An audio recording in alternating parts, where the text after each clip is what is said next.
I got so much motherfucking design on right now.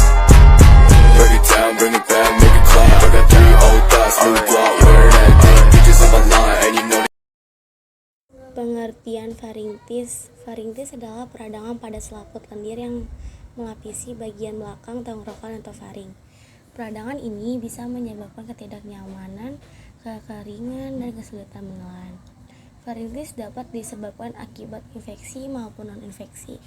Faringtis adalah kondisi umumnya yang jarang berkembang menjadi penyakit serius. Peradangan ini biasanya bisa sembuh dengan sendirinya dalam waktu kurang lebih seminggu. Virus dan bakteri penyebab faringtis sangat mudah menyebar lewat udara. Misalnya, lewat percikan air liur dari batuk penderita yang terhirup.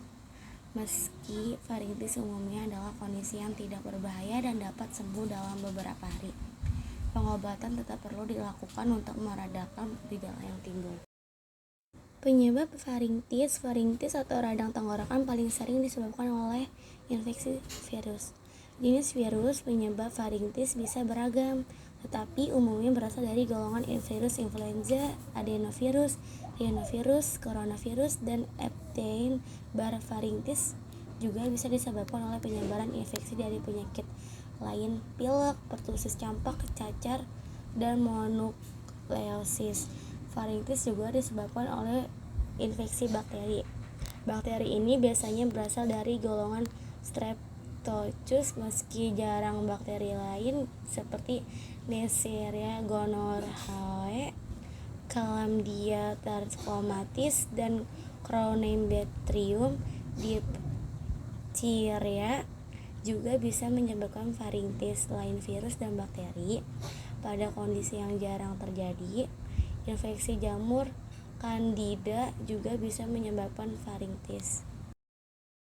Gejala faringtis. Faringtis biasanya baru menimbulkan gejala sekitar 2-5 hari setelah penderita terkena infeksi. Beberapa gejala yang timbul pada penderita faringtis antara lain: yang pertama, nyeri atau sakit tenggorokan; yang kedua, gatal di tenggorokan; yang ketiga, sulit menahan; keempat, demam; kelima, sakit kepala; keenam, pegal linu; ketujuh, mual dan muntah; kedelapan, pembengkakan kelenjar di leher. Selain itu, gejala lain yang bisa ditimbulkan adalah suara paru dan batuk. Jika infeksi meluas ke amandel atau tonsil, bisa terjadi peradangan dan pembengkakan pada amandel.